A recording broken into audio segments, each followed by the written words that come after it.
प्यारे बच्चों, DMG maths online classes में आप सभी का हार्दिक स्वागत है। आज का ये वीडियो क्लास 11th के कृषि गणित यानी कि एग्रीकल्चर मैथमेटिक्स के छात्र छात्राओं के लिए है। इस वीडियो में हम लोग घातांक सिद्धांत के बारे में जानेंगे।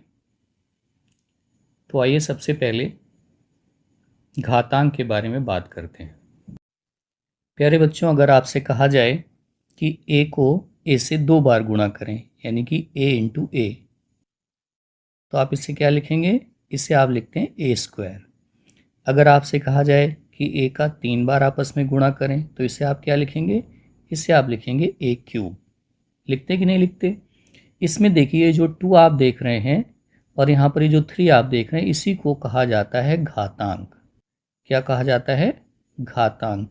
इंग्लिश में इसे बोलते हैं इंडेक्स, पावर भी बोल देते हैं, घातांक। और ये जो नीचे ए आप देख रहे हैं, इसे बोला जाता है क्या? आधार। इसे क्या बोलते हैं? आधार। यहाँ पर भी ये ए क्या है? ये है आधार। तो आपने देखा कि अगर किसी राशि को 3 बार हम गुणा कर रहे हैं तो घातांक हमारा 3 होता है। अगर किसी राशि को आपस में 2 बार गुणा कर रहे हैं तो घातांक हमारा 2 होता है। तो इसी आधार पे देखिए, यहाँ पर लिखा गया है कि यदि ए का ए से m बार गुणा किया जाए, कितनी बार गुणा किया जाए? m बार। तो उसे कैसे लिखेंगे? देखो जरा, a कितनी बार? m बार। और जब m बार गुणा करोगे तो क्या आएगा? a to the power m आएगा। अब इस a to the power m में a को क्या कहेंगे? a को कहेंगे आधार। a को क्या कहेंगे? आधार। और m को क्या कहेंगे? m को कहेंगे घातांक। फिर से देखिए, ये जो a to the power m है, इसमें m को क्या कहेंगे? m को कहेंगे घातांक, ओके, या इंडेक्स। और ये जो आप a देख रहे हैं, इसे क्या बोलेंगे? इसे बोलेंगे आधार। क्लियर है ना? और ये जो पूरी राशि है a to the power m, ये देख रहे हैं ना आप, a to the power m, इसको क्या बोला जाता है? इसको बोला जाता है a का mवां घात। a का mवां घात यानी कि mth पावर ऑफ a। फिर से समझ लें, अगर a को m बार गुणा किया जाए, a into a m times, तो हमें क्या मिलेगा? हमें मिलेगा a to the power m। और इस a to the power m में ये जो m है वो कहलाता है घातांक, और ये जो a नीचे जो राशि लिखी होती है वो कहलाती है आधार। और पूरी अगर राशि की बात करें a to the power m, तो ये क्या कहलाएगा? ये कहलाएगा a का mवां घात। ये क्या कहलाएगा? a का mवां घात। ठीक है ना? और इंग्लिश में इसको क्या बोलते हैं? इंग्लिश में से बोलते हैं mth power of a। Clear? तो ये तो हमने जान लिया कि घातांक क्या होता है और आधार क्या होता है। और अब हम बात करेंगे घातांक के नियम। ये बहुत इंपॉर्टेंट है। घातांक के नियम जब हमें पता होंगे, तभी हम जा कर के जो हमारी एक्सरसाइज 1.1 और 1.2 है, उसके क्वेश्चंस को सॉल्व कर पाएंगे। तो घातांक के जो नियम है, एक एक करके हम लोग सीखते हैं। देखिए, सबसे पहला नियम क्या है? यदि 2 राशियों में आधार समान हो, क्या चीज़ समान हो? आधार समान हो, तो गुणा करते समय इनके घातांक परस्पर जुड़ जाते हैं।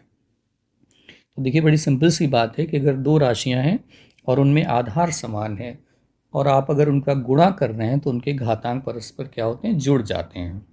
जैसे देखो, मैंने उदाहरण में आपको बताया है कि अगर मान लो आप a to the power m को a to the power n से गुणा करें, तो यहाँ आप देख रहे हैं दोनों जगह आधार के स्थान पर a है, यानी कि आधार क्या है? समान है। और आप गुणा कर रहे हैं तो क्या होगा? ये दोनों जो घातांक हैं m और n, ये क्या हो जाएंगे? जुड़ जाएंगे। तो हमारा आंसर क्या आएगा? a to the power m plus n। हम सबसे पहले क्या लिखेंगे? जो आधार दे रखा है दोनों जगह, उस आधार को लिखेंगे, और फिर जो दोनों घातांक होंगे उन्हें हम क्या करेंगे? प्लस कर देंगे। तो हमारा आंसर क्या आ जाएगा? a to the power m plus n। इसको देखिए, दूसरे उदाहरण देखिए। जैसे मान लो आपसे कहा गया कि a टू द पावर 3 को a टू द पावर 5 से गुणा करिए। तो यहाँ आपने देखा दोनों जगह आधार क्या है? समान है। और आप गुणा कर रहे हैं तो ये घातांक जुड़ जाएंगे, यानी कि a टू द पावर आपको मिलेगा 3 + 5 और ये क्या हो जाएगा a to the power 8। Clear. ऐसे यहाँ देखो तीसरे उदाहरण में ये a² है इंटू a³ और फिर यहाँ into a to the power 4। तीनों जगह आप देखिए आधार समान है और आप गुणा कर रहे हैं तो ये जो घातांक हैं 2, 3, 4 ये क्या होंगे परस्पर जुड़ जाएंगे और जुड़ने के बाद हमें क्या मिल जाएगा a to the power 9। Clear. चौथा एग्जाम्पल देखिए, यहाँ लिखा है a to the power m और यहाँ लिखा है b to the power n और आप गुणा कर रहे हैं। तो यहाँ क्या खास बात है कि यहाँ पर जो आधार है वो है a और यहाँ पर जो आधार है वो है b। तो आप देख रहे हैं दोनों जगह आधार अलग अलग हैं और जब आधार अलग अलग हैं तो यहाँ पर ये घातांक आपस में नहीं जुड़ेंगे। तो फिर इन्हें कैसे लिखा जाएगा, इन्हें बस इंटू करके लिख देंगे। देखो क्या लिखा हुआ है a to the power m into b to the power n। तो यहाँ पर देखें आप घातांक नहीं जोड़े गए। क्यों नहीं जुड़े घातांक यहाँ पर, क्योंकि यहाँ पर आधार समान नहीं है। तो ये चीज़ भी हमें ध्यान रखनी है। मान लो हम आपसे कहें कि x² को आप गुणा करें y³ से, तो y³ से आप गुणा कर रहे हैं x² को, तो यहाँ आधार अलग अलग हैं, यहाँ x और यहाँ y है। तो यहाँ पर ये गुणा करने पर घातांक नहीं जुड़ेंगे। तो फिर इसे कैसे लिखेंगे, इसे लिखेंगे x² इंटू y³। इसी तरह से इसको लिख दिया जाएगा। तो यहाँ ध्यान रखना है कि घातांक गुणा करते समय सिर्फ तभी जुड़ते हैं जब आधार समान होते हैं। इसके बाद आते हैं हमारे सेकेंड रूल पर। दूसरा नियम क्या है, यदि दो राशियों में आधार समान हो तो भाग करते समय इनके घातांक परस्पर घट जाते हैं। अब देखिए अभी हमने गुणा की बात करी थी, अब हम भाग की बात कर रहे हैं कि अगर मान लो दो राशियों में आप भाग कर रहे हैं और उनके आधार क्या है समान है तो घातांक घट जाएंगे। फॉर एग्जाम्पल आप देखिए ज़रा, ये लिखा है a to the power m, ये लिखा है a to the power n और इनके बीच में ये भाग का चिन्ह बना हुआ है, ठीक है ना। तो आप देख रहे हैं यहाँ आधार दोनों जगह a है यानी कि समान है और आप भाग कर रहे हैं तो क्या होगा, घातें घट जाएंगी, यानी कि इस m में से ये n माइनस हो जाएगा। तो वही देखो लिखा हुआ है a to the power m minus n, आधार वही बना रहा और घातों को आपने घटा दिया। और दूसरा एग्जाम्पल देखिए, a टू द पावर 8 को डिवाइड करना a³ से, तो यहाँ पर भी आधार समान है और आप भाग कर रहे हैं तो देखिए क्या लिखा गया है a to the power 8 minus 3, यानी कि माइनस कर दिया, 8 में से 3 को घटा दिया तो हमारा आंसर क्या आ गया a टू द पावर 5। और देखिए तीसरा उदाहरण देखिए, a³ को भाग करने आप a टू द पावर 8 से, क्या कर रहे हैं आप a³ को डिवाइड कर रहे हैं किससे, a टू द पावर 8 से। तो यहाँ आप देखिए भाग कर रहे हैं और दोनों जगह आधार समान है तो घातें घट जाएंगी तो आपको मिलेगा a to the power 3 minus 8। Okay, ये हो जाएगा a to the power 3 minus 8 करेंगे तो आएगा -5। अब अगर इस माइनस पावर को आपको प्लस करना है तो आप क्या करेंगे, घातांक का एक नियम है जिसे हम आगे बताएंगे आपको कि अगर इस a टू द पावर -5 को हम नीचे लेकर के आए यानी कि हर के स्थान पर लेके आए तो ये जो घात है ये प्लस हो जाएगी। तो इसके आंसर को या तो आप a टू द पावर -5 लिख सकते हैं या आप 1/a टू द पावर 5 लिख सकते हैं। तो ये दो नियम हमारे हो गए घातांक सिद्धांत के।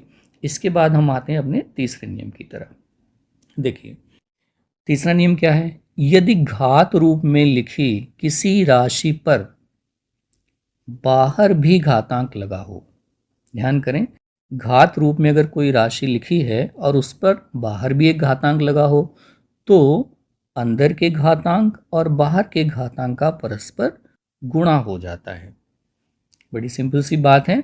जैसे मान लो ये a to the power m है जो घात के रूप में लिखा हुआ है और इसके ऊपर एक घात हमने और लगा दी n, तो इसमें जो ये m देख रहे हैं आप ये अंदर की घात कहलाती है और ये जो n देख रहे हैं ये बाहर की घात कहलाती है। तो हमेशा अंदर की घात और बाहर की घात का क्या हो जाता है, गुणा हो जाता है।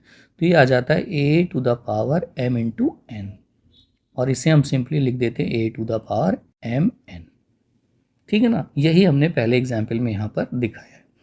इसी तरह से अब इसे देखो, ये लिखा है a टू द पावर 3 और फिर पूरे पर ब्रैकेट लगा के पावर 4 भी लगा दिए। तो ये 3 तो अंदर की घात है और 4 जो है वो बाहर की घात है। तो अंदर की घात बाहर की घात का क्या हो गया, गुणा, 3 इंटू 4 और ये आंसर हमारा क्या आ गया a टू द पावर 12। तो ये ध्यान रखना है कि अंदर की घात और बाहर की घात का क्या हो जाता है, गुणा हो जाता है। इसके बाद देखिए हमारा चौथा नियम क्या है, यदि किसी भिन्न में, ध्यान करें, यदि किसी भिन्न में अंश और हर को परस्पर बदल दिया जाए, यानी कि अंश को हर बना दिया जाए, हर को अंश बना दिया जाए, तो उनके घातांकों के चिन्ह बदल जाते हैं। आपको पता है किसी भिन्न में दो चीज़ें होती हैं, ऊपर जो राशि लिखी होती है वो अंश कहलाती है, जिसे इंग्लिश में हम न्यूमरेटर बोलते हैं, और बटे में जो नीचे राशि लिखी होती है उसे हम हर बोलते हैं। हिंदी में हर बोलते हैं, इंग्लिश में हम डिनोमिनेटर भी बोलते हैं। तो अगर हम अंश को हर के स्थान पर ले आएँ और हर को अंश के स्थान पर ले जाएं तो घातांकों के चिन्ह बदल जाते हैं। जैसे यहाँ पर आप देखिए, ये लिखा है a⁻m और अपॉन में लिखा है b⁻n। अब अगर हम इस b⁻n को ऊपर ले जाएं तो ये जो चिन्ह माइनस का है वो क्या हो जाएगा, प्लस। तो ऊपर हो गया b⁻n, और अगर a⁻m को हम नीचे लाएं तो इसका भी जो माइनस चिन्ह है वो ख़त्म हो जाएगा और हमें क्या मिल जाएगा, a⁻m। तो देखिए ये चीज़ यहाँ आई और ये चीज़ ऊपर गई, तो इनके चिन्ह जो घातांकों के थे वो बदल गए। इसी तरह से अगला एग्जाम्पल देखिए, इसमें लिखा है a/b और इस पे पावर कितनी लगी है, -n। अब अगर इस माइनस को हम हटाना चाहें तो सिंपली हमें क्या करना पड़ेगा, इस भिन्न को पलट देंगे, मतलब अंश को हर बना देंगे और हर को अंश बना देंगे। मतलब b को आप ऊपर ले जाएं और a को नीचे ले आएं, तो जैसे ही आप ये करेंगे तो जो -n था वो क्या हो जाएगा, +n हो जाएगा। तो ये भी बहुत इंपॉर्टेंट पॉइंट है, इसकी सहायता से हम कुछ प्रश्नों को हल भी करेंगे जहाँ पे माइनस घात को हम प्लस बनाएंगे। क्लियर। इसके बाद ये देखिए अगला उदाहरण देखिए, a⁻m लिखा हुआ है। अब अगर इस माइनस साइन को हम प्लस करना चाहें तो हमें क्या करना पड़ेगा, ये जो a⁻m है इसे नीचे लेके आएंगे, नीचे मतलब हर के स्थान पर। तो अंश के स्थान पर क्या लिखेंगे, अंश के स्थान पर 1 लिखेंगे। आप इसको ऐसे सपोज करें कि ये है a⁻m और अपॉन में क्या है 1। अब इस भिन्न को आप पलट दें, 1 को ऊपर लेके जाएं और a⁻m को नीचे लेके आएँ। तो जैसे ये नीचे आएगा, इसमें जो घातांक का चिन्ह माइनस था वो क्या हो जाएगा, वो प्लस हो जाएगा। तो इसे लिखा जा सकता है 1/a⁻m। यहाँ देखिए ये लिखा है 1/b⁻n। अब इस माइनस घात को आप प्लस करना चाहते हैं तो आप क्या करेंगे, इसको ऊपर लेके जाएंगे। तो ऊपर लेके जाएंगे, ऊपर 1 हमारा पहले से ही लिखा हुआ था और b⁻n ऊपर जाएगा तो घात प्लस हो जाएगी। तो 1 × b⁻n, यानी कि सिंपली इसे क्या लिख सकते हैं, b⁻n। तो घातांकों के चिन्ह बदलने के लिए ये नियम बहुत ही हेल्पफुल है कि आप अंश को हर और हर को अंश बना दें तो घातांकों के चिन्ह बदल जाते हैं। इसके बाद पांचवा नियम देखिए क्या है, यदि किसी निश्चित, ध्यान करें, यदि किसी निश्चित अशून्य राशि पर शून्य घातांक लगा हो तो उसका मान 1 होता है। तो घातांक शून्य होने पर मान 1 हो जाता है, लेकिन ध्यान रखें निश्चित अशून्य राशि होनी चाहिए, यानी कि आधार के स्थान पर नॉन ज़ीरो, ये तो हो गया अशून्य, और फाइनाइट यानी कि निश्चित। नॉन ज़ीरो फाइनाइट नंबर अगर आधार के रूप में है और उस पर 0 घात लगा दें तो उसकी वैल्यू कितनी हो जाती है, 1 हो जाती है। जैसे यहाँ लिखा है a⁻0, कितना लिख दिया हमने, 1 लिख दिया। और हम ये मान के चल रहे हैं कि where a is a non zero finite number, यानी कि a हमारी निश्चित अशून्य संख्या है जिस पर अगर 0 घात लगेगी तो कितना आंसर हो गया, 1। अगला उदाहरण देखो, 100⁻0। तो 100 चूँकि निश्चित नंबर है, नॉन ज़ीरो भी है, तो इसकी घात जैसे ही 0 लगी तो वैल्यू क्या होगी, 1 हो गई। यहाँ पे जैसे हमने लिखा 1/5 इसकी पावर 0, तो ये भी कितना हो गया, 1। यहाँ पे जैसे मैंने लिखा -3/17 और इसकी घात कितनी लगाई, 0, तो ये भी कितना हो गया, 1। तो ये बहुत इंपॉर्टेंट नियम है कि अगर कोई नॉन ज़ीरो फाइनाइट नंबर है और उसका घातांक अगर 0 है तो उसकी वैल्यू कितनी हो जाती है, 1 हो जाती है। इसके बाद देखिए अगला हमारा छठा नियम है, 6th, यदि किसी राशि पर कोई घातांक न लिखा हो तो उसका घातांक 1 होता है। तो ये बहुत ही सिंपल नियम है और आपको पता भी होगा। जैसे सिंपली a लिखा हुआ है, यहाँ पर आप देख रहे हैं इसका घातांक का जो स्थान है वो रिक्त है, कुछ भी घातांक इसमें नहीं लिखा है, तो इसका घातांक कितना माना जाता है, 1 माना जाता है। 1 घातांक को एक्चुअली लिखा नहीं जाता, मतलब अगर a टू द पावर 1 आ रहा है तो a टू द पावर 1 को हम सिंपली क्या लिखेंगे, a लिखेंगे। जैसे ये 5 है तो 5 पर कितना घातांक माना जाएगा, 5 पर 1 घातांक माना जाएगा। अब जरा देखो एक क्वेश्चन के रूप में a टू द पावर 4 को अगर हमें डिवाइड करना हो एक क्यूब से, तो चूंकि आधार समान है और भाग दे रहे हैं तो यहाँ पर घातें घट जाएंगी, तो हमें मिलेगा a टू द पावर कितना, 4 - 3। तो 4 - 3 करेंगे तो a टू द पावर कितना बचेगा, 1। तो अब ये जो 1 घातांक है इसे लिखते नहीं और सिंपली इसका आंसर क्या लिखेंगे, a लिखेंगे। इसी तरह से अगला उदाहरण देखो, मान लो a टू द पावर -1 लिखा हुआ है। अब इस माइनस घातांक को हमें प्लस करना है, तो आप क्या करेंगे, इसे लिख सकते हैं 1/a टू द पावर 1। इसको नीचे लेके आएंगे तो इसका घातांक प्लस हो जाएगा। अब a टू द पावर 1 घातांक को लिखते नहीं है, तो इसका आंसर हम क्या सिंपली लिख सकते हैं, 1/a। क्लियर। ध्यान रखें कि अगर +1 घातांक है तो उसे नहीं लिखते हैं, लेकिन अगर -1 घातांक है तो ये लिखा जाएगा। अगर 1 के साथ माइनस है तो इसे लिखा जाएगा, इसे नहीं छोड़ेंगे, ये आपको ध्यान रखना है।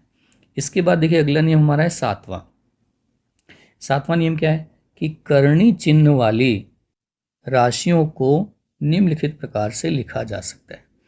देखिए ये सिंबल आपने देखा होगा रूट का, ये रेडिकल साइन कहलाता है। क्या कहलाता है, रेडिकल साइन, यानी कि करणी चिन्ह। तो बहुत बार राशियों पर ये चिन्ह लगा होता है, तो इस चिन्ह को कैसे हटाते हैं वो जरा देखिए। जैसे मान लो ए के ऊपर ये रेडिकल साइन लगाया है और उस कोने में ये n लिखा है, यहाँ पर देखिए। तो अगर ये चिन्ह आपको हटाना हो तो इसको कैसे लिखेंगे, तो इसे a to the power 1/n करके लिखा जाता है। ध्यान करें, जो नंबर यहाँ पर होता है उसको 1/n करके लिखा जाता है। मान लो आपसे हम कहें कि यहाँ पर लिखा है a और यहाँ पर लिखा है 3। अब ये सिंबल अगर हम हटाना चाहें रेडिकल साइन को, तो इसे कैसे लिखेंगे, a टू द पावर 1/3। ये आपको ध्यान रखना है। क्लियर। आपने बहुत बार देखा होगा कि यहाँ पर कोई नंबर लिखा नहीं होता, जैसे हमने b लिखा और ये चिन्ह बना दिया और यहाँ कोने पर हमने कोई नंबर नहीं लिखा, तो यहाँ पर हमेशा 2 माना जाता है। ये भी ध्यान रखना है, यहाँ पर कितना माना जाता है, 2। तो इसका मतलब हो गया b to the power 1/2। Clear. अब यहाँ देखिए b to the power n और इसके ऊपर ये सिंबल रेडिकल साइन बना हुआ और यहाँ पे लिखा m, तो ये क्या हो जाएगा, b to the power n। और जब ये सिंबल हटेगा तो ये घात कितनी आ जाएगी, 1/m। और फिर हमने आपको बताया कि अंदर की घात बाहर की घात का हो जाता है गुणा, तो ये हो जाएगा b to the power n into 1/m। जब गुणा कर देंगे तो हमें कितना मिलेगा, b to the power n/m। तो ये हमें ध्यान रखना है। अगर मान लो ऐसे लिखा है, 5 बना है और इसके ऊपर ये रूट का सिंबल बना है और यहाँ कुछ भी नहीं लिखा है, तो इसको क्या लिखा जाएगा, 5 की पावर 1/2। क्योंकि जब यहाँ कुछ भी नहीं होगा तो उसे कितना मानेंगे हम, 2 मानेंगे। ये हमें ध्यान रखना। क्लियर। तो ये हो गया हमारा 7वां नियम। इसके बाद आता है हमारा 8वां नियम कि जब कोई घातांक अपनी साइड चेंज करता है, साइड चेंज करने का मतलब लेफ्ट हैंड साइड से राइट हैंड साइड में जाता है अथवा राइट हैंड साइड से लेफ्ट हैंड साइड में जाता है, तो उसका व्युत्क्रम हो जाता है, उसका रेसिप्रोकल हो जाता है, यानी कि वो पलट जाता है। इस चीज़ को उदाहरण के माध्यम से समझिए कि अगर मान लो आपको एक इक्वेशन दिया गया है x to the power m is equal to a, तो यहाँ पर अगर हमें मान लो x की वैल्यू निकालनी हो तो हम ये जो m पावर है इसे हमें हटाना पड़ेगा। तो इस m पावर को अगर हम राइट हैंड साइड में भेजेंगे तो ये पलट जाएगा। मतलब क्या हो जाएगा, x की वैल्यू आ जाएगी x is equal to a to the power कितना, 1/m। देखा, ये m यहाँ से हट के जब इधर आया तो क्या बन गया, तो ये बन गया 1/m। तो ये कहलाता है इसका व्युत्क्रम, यानी कि रेसिप्रोकल हो जाता है। इसी तरह से यहाँ देखिए लिखा हुआ है y to the power m/n is equal to b। अब मान लो अगर हमें यहाँ से y की वैल्यू निकालनी हो, तो ये जो पावर आप देख रहे हैं m/n, इसे हमें किधर ले जाना होगा, राइट हैंड साइड में ले जाना होगा। जब ये राइट हैंड साइड में जाएगी पावर तो पलट जाएगी, यानी कि m/n की जगह कितना हो गया, n/m। तो इस तरह से हमने ये y की वैल्यू भी निकाल ली और ये x की वैल्यू भी निकाल ली। तो ये नियम भी इक्वेशंस को सॉल्व करते समय बहुत हेल्पफुल आपके लिए रहेगा। इसके बाद आते हैं हम अपने 9वें नियम के ऊपर। ये हमारा अंतिम नियम है घातांक का। देखिए क्या है, यदि दो समान राशियों में आधार समान है तो उनके घातांक भी समान होते हैं।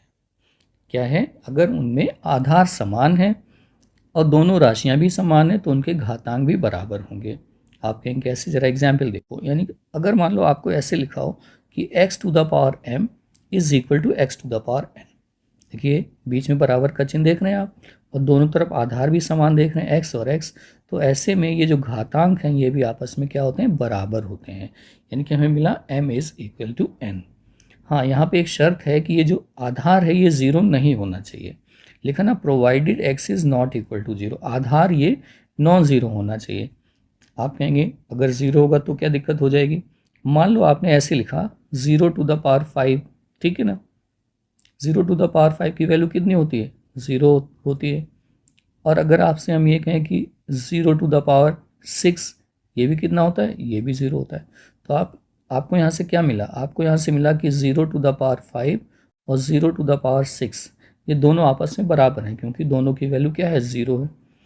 अब आप इसी नियम को लगाएं कि आधार समान तो घातांक भी समान। अब देखो यहाँ आधार समान है 0 0, तो घातांक भी समान होनी चाहिए, नहीं 5 और 6 बराबर होने चाहिए, जबकि वो है नहीं। इसीलिए ये शर्त लगा दी गई है कि ये नियम तब वैलिड होगा जबकि आधार नॉन ज़ीरो हो। तो ये चीज़ भी लिखनी हमें ज़रूरी है। क्लियर। अब इसके बाद अगला उदाहरण देखिए। अगले उदाहरण में ये लिखा हुआ है कि अगर दो समान राशियां हैं और उनमें घातांक समान है तो उनके आधार भी समान होते हैं। यहाँ पर देखिए क्या था, यहाँ पर आधार समान थे, x और x था ना। यहाँ पर आधार समान थे तो घातें भी समान हुई, और यहाँ पर घातांक समान है, यहाँ भी n लिखा है, यहाँ भी n लिखा। तो अगर ऐसा होता है तो क्या होता है, आधार समान हो जाते हैं। लेकिन यहाँ पे भी शर्त है। पहली शर्त तो ये कि जो n है वो नॉन ज़ीरो होना चाहिए, n ज़ीरो नहीं होना चाहिए। और दूसरी शर्त क्या है, दूसरी शर्त ये कि a और b दोनों समान चिन्ह के होने चाहिए, या तो दोनों पॉजिटिव हों या दोनों नेगेटिव हों। देखो कैसे, अगर हम आपसे ये कहें कि -1 का स्क्वायर कितना होता है, 1 होता है। इसी तरह से आप देखिए 1 का स्क्वायर कितना है, वो भी 1 है। तो यहाँ से हम ये लिख सकते हैं -1 का स्क्वायर बराबर हो गया 1 का स्क्वायर, ठीक है ना। तो आप यहाँ क्या देख रहे हैं, घातांक समान है तो नियम के हिसाब से आधार भी समान होनी चाहिए, यानी -1 1 के बराबर होना चाहिए, जबकि नहीं है। तो इसीलिए शर्त लगाई गई है कि जो आधार हैं, आधार के स्थान पर जो नंबर हैं उनके चिन्ह कैसे होने चाहिए, बराबर होने चाहिए, यानी समान होने चाहिए। मतलब या तो दोनों पॉजिटिव हो या दोनों नेगेटिव। और हमने ये भी कहा कि इसमें n ज़ीरो नहीं होना चाहिए। n ज़ीरो नहीं होना चाहिए का क्या मतलब है, इसका मतलब ये है कि अगर मान लो आपने इस तरह से लिखा, 5 की पावर 0 लिखा और यहाँ पर 6 की पावर 0 लिखा, ये दोनों भी देखो आपस में बराबर हैं, क्योंकि 5 की पावर 0 भी 1 होता है, 6 की पावर 0 भी 1 होता है। तो यहाँ भी नियम के हिसाब से क्या हो जाना चाहिए, चूँकि घातांक समान है तो 5 और 6 बराबर हो जाने चाहिए, लेकिन नहीं होते हैं। इसलिए इसमें शर्त लगाई गई है कि n के स्थान पर 0 नहीं होना चाहिए। देखो ये लिखा है ना, n नॉन ज़ीरो होना चाहिए। और ये भी लिखा गया है a और b जो हमारे हैं वो दोनों या तो पॉजिटिव हों या दोनों नेगेटिव हों। तो ये चीज़ आपको ध्यान रखनी है, ये नियम भी आपके लिए बहुत हेल्पफुल रहेगा। फिर से समझ लें, यदि दो राशियाँ समान हैं और उनके आधार समान है तो उनके घातांक भी समान होंगे। क्लियर है ना, ये चीज़ हमें ध्यान रखनी है। और इसी तरह से हमें ये भी ध्यान रखना है कि अगर घातांक समान है तो आधार भी समान होंगे। तो ये हमारे कुल मिलाकर के 9 घातांक के नियम हैं। इन नियमों को आप अच्छी तरह से अपने दिमाग में बिठा लें, ताकि जब हम एक्सरसाइज 1.1 और 1.2 करें तो ये नियम आपके दिमाग में होने चाहिए, और तभी हम सीखेंगे कि किस नियम को हम कहाँ पर किस तरह से अप्लाई करेंगे। आशा करता हूँ कि ये वीडियो आपको पसंद आया होगा। यदि पसंद आया हो तो आप इसे लाइक करें। चैनल को अगर अभी तक आपने सब्सक्राइब ना किया हो तो आप इसे सब्सक्राइब भी कर लें। साथ ही ये जो भी मैंने आज आपको पढ़ाया है, सिखाया है, इसका आपको PDF भी मिल सकता है। अगर आप हमारे डिस्क्रिप्शन बॉक्स में जो टेलीग्राम चैनल का लिंक है, आप उसको क्लिक करके जो हमारा एग्रीकल्चर मैथमेटिक्स का एक ग्रुप है, टेलीग्राम ग्रुप है, उसमें आपको इस लेक्चर की पीडीएफ मिल जाएगी, जिसे आप डाउनलोड कर सकते हैं और अपने खुद के नोट्स भी तैयार कर सकते हैं अथवा उसका प्रिंट आउट भी ले सकते हैं। वीडियो देखने के लिए बहुत बहुत धन्यवाद। Thank you very much.